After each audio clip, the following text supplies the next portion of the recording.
अस्सलाम वालेकुम। आप देख रहे हैं पाक हफिज और मैं हूं नौमान खान। बड़ा ही मुश्किल होता है और शाज़ नादिर ऐसे हमें मौके मुयस्सर आते हैं जब किसी हाई प्रोफाइल शख्सियत पर हमला होता है और उस हमले की ना सिर्फ इन्वेस्टिगेशन टेबल की जाती है बल्कि उनकी रिपोर्ट्स भी सामने आ जाती है। कुछ अर्सा कबल इमरान खान पर एक कातिलाना हमला हुआ और उस कातिलाना हमले के बाद बहुत सारे सवालात ने जन्म लिया। जो सबसे इंपॉर्टेंट क्वेश्चन उसमें यह था कि मुलजिम जो नवीद बशीर साहब थे, उनका जो वीडियो बयान हमले के फौरन बाद रिलीज करना, वो किसने रिकॉर्ड किया था और किसने रिलीज करवाया था, किसके कहने पर रिकॉर्ड करवाया था और कहां पर रिकॉर्ड करवाया था। ये वो सवालात थे जो उस वक्त लोग पूछा करते थे। जब कल जेआईटी की रिपोर्ट सामने आई और जब मैं वो रिपोर्ट पढ़ रहा था तो उस रिपोर्ट में बुनियादी तौर पर बड़े वाज़ेह अंदाज में वो चीजें दर्ज भी है। सीसीटीवी फुटेजेस भी अब सामने आ चुके हैं। वो सीसीटीवी फुटेजेस उस वक्त की है जब मुलजिम का बयान रिकॉर्ड करवाया जा रहा होता है। अच्छा, यहां पर मजे की बात यह है कि पंजाब में तो पाकिस्तान तहरीक इंसाफ की हुकूमत थी।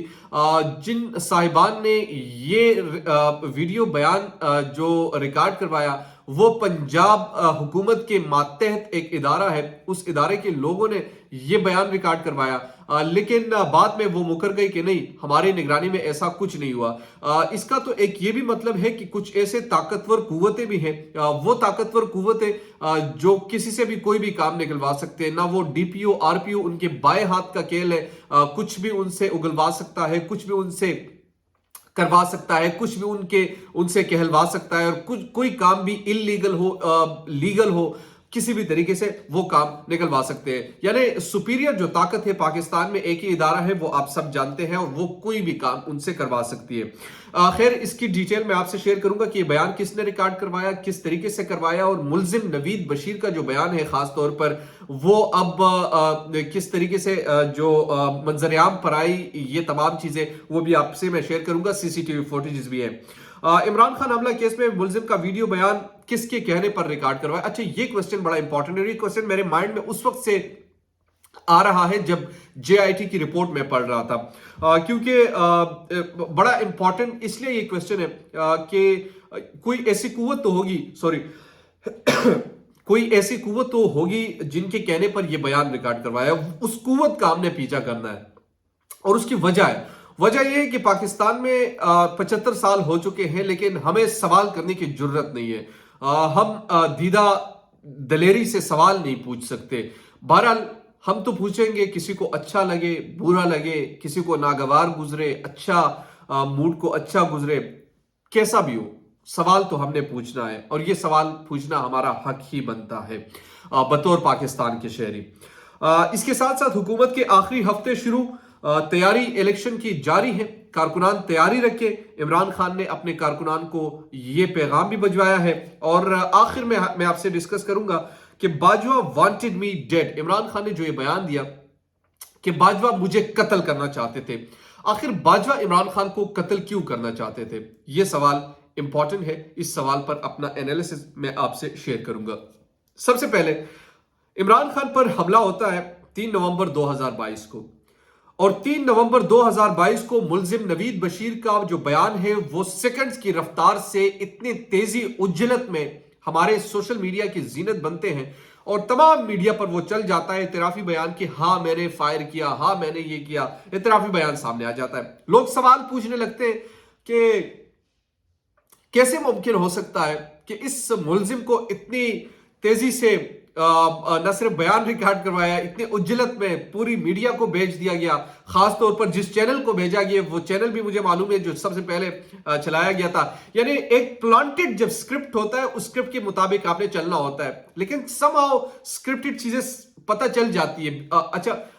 यानी मैं आपको एक मिसाल देता हूं। 2 शोज मेरे सामने हो रहे हैं, एक शाहजेब खानजादा को, एक काशिफ अब्बासी का हो। अब शायद आप में से बेशतर लोग जो है वो नहीं जानते होंगे शाहजेब खानजादा जो शो करते हैं उनके सामने कैमरे के सामने बिल्कुल एक प्रॉम्प्टर रखा होता है और उस प्रॉम्प्टर पर कंटेंट चल रहा होता है और वो कंटेंट वो पढ़ रहा होता है। लेकिन बहुत सारे लोगों को वो नजर नहीं आता और कुछ लोग फील भी नहीं करते कि ऐसा होता है, लेकिन हमें वो समझ आ जाती है क्योंकि हम इस फील्ड से हैं।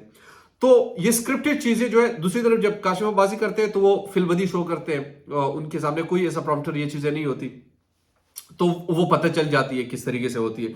तो इसी तरीके से स्क्रिप्ट का हमें पता चल जाता है कि स्क्रिप्ट क्या है और अनस्क्रिप्टेड चीज क्या है। تو یہ اسکرپٹ جب شروع ہوا 3 نومبر کو ملزم نوید بشیر نے جب فائر کیا، اس فائر کے بعد جناب نے ایک ویڈیو پیغام ریلیز کروایا. اب سوال یہ ہے کہ ویڈیو پیغام کس نے اور کہاں پر ریلیز کروایا؟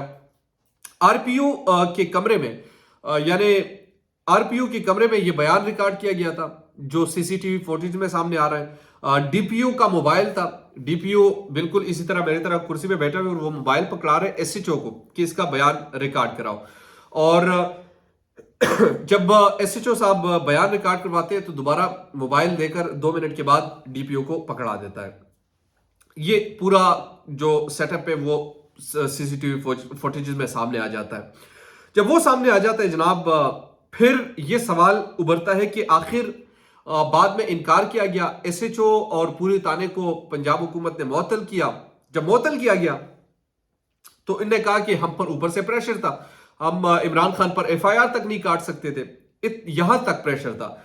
اب سوال یہاں پر یہ ابھرتا ہے کہ عمران خان حملہ کیس میں ملزم کا ویڈیو بیان کس کے کہنے پر ریکارڈ کروایا گیا تھا؟ یہ سوال ہے بیسکلی، جو کہ جے آئی ٹی نے اس کا بیسکلی جواب نہیں دیا، حالانکہ اس چیز کا جواب دینا چاہیے. بڑا آسان ہے پاکستان میں، آپ ایس ایچ او کو آج ختم کر دے، ڈی پی او کو قصوروار قرار دے، لیکن اس سے اوپر ایک بندہ ہوتا ہے وہ ان کو ڈائریکٹ کر رہا ہوتا ہے، جو کہ اس ادارے سے ان کا تعلق بھی نہیں ہے. یہ D P O R P او اگر ان میں غیرت ہے تو یہ بتا دیں گے کہ ان پر کس کا پریشر تھا اور کس کے پریشر میں آ کر انہوں نے یہ بیان ریکارڈ کروایا اور کس اسکرپٹ کا یہ حصہ تھے. تو یہ آپ کو یہ بتا سکتے ہیں اگر ان میں جرت ہے، ہمت ہے. اگر جرت اور ہمت نہیں ہے تو پھر کرتے رہے جو بھی ہو. خیر، حکومت کے آخری ہفتے شروع ہو چکے ہیں، الیکشنز کی تیاری کرو، کارکنان تیار رہے. عمران خان نے یہ پیغام دے دیا ہے.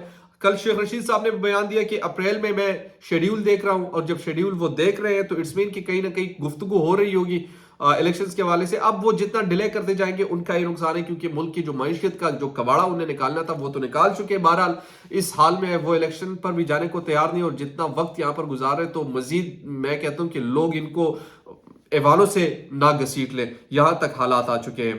آخر میں Bajwa wanted me dead Imran Khan کو جو بڑا امپورٹنٹ سٹیٹمنٹ ہے، اور اس سٹیٹمنٹ کے مطابق ان کا یہ کہنا ہے کہ باجوہ کسی بھی قیمت پر مجھے مارنا چاہتے تھے. آخر کیوں باجوہ ان کو مارنا چاہتے تھے؟ عمران خان نے یہ کہا کہ حملہ بھی اسی کا ایک نتیجہ ہے، اور وہ چاہتے تھے کہ پاکستانی سیاست سے وہ ہمیشہ کے لیے آؤٹ رہے، پاکستان کی سیاست میں ان کو نہیں دیکھنا چاہتے. البتہ اگر عمران خان یہ بات کہہ رہے ہیں تو میں اسے یوں ازیوم کر سکتا ہوں کیونکہ ان کو پتا ہوگا کہ اگر یہ بچ گیا تو یہ کہیں کا نہیں چھوڑے گا، اور آخرکار ایسا ہی ہوا، کہیں کا انہوں نے چھوڑا نہیں. آئے روز جس طریقے سے گفتگو ہو رہی ہوتی ہے وہ ہم اور آپ سنتے ہیں. عمران خان بار بار ان کو للکار رہے ہوتے ہیں کہ آپ کا وقت تو اب گزر گیا. اب عمران خان وہ تمام چیزوں سے پردہ نہ صرف اٹھا رہے ہیں بلکہ یہ بھی سوال کر رہے ہیں کہ ان کے دور میں ان کے ساتھ کیا کچھ ہوا. ایسا نہیں ہے کہ سب غلطیاں باجوہ میں ہیں، بالکل ایسا ہے کہ عمران خان میں بھی بہت ساری غلطیاں ہیں، اور عمران خان کو اب آگے صرف اور صرف جو عوام کی طاقت ہے اس طاقت پر یقین کرنا چاہیے، بجائے یہ کہ آپ یہاں پر دیکھیں، بجائے یہ کہ آپ بھوٹوں کو دیکھیں، بجائے یہ کہ کسی اور شخصیت کی طرف دیکھیں. وہ آپ جب وزیر اعظم بنتے ہیں تو یہ سب آپ کے ماتحت ہوتے ہیں. ایسا طاقتور وزیر اعظم بننے کی کوشش کیجئے، ایسا طاقتور وزیر اعظم بنیے کہ وہ آپ کو باس کہے اور آپ کے بغیر کوئی کام نہ کر سکے. ایسے سویلین سپریمیسی پاکستان کو چاہیے، اور پاکستان میں معیشت مضبوط کرنے کے لیے ایسی طاقتور حکمران کا آنا بڑا ضروری ہے. دیجئے پاک افیئر سے نعمان خان کو اجازت. اگر ابھی تک آپ نے ہمارے چینل کو سبسکرائب نہیں کیا تو کائنڈلی سبسکرائب کیجئے، بیل آئیکن کو پریس کیجئے تاکہ نئی آنے والی اور لیٹسٹ اپڈیٹ سے آپ باخبر رہیں. شکریہ.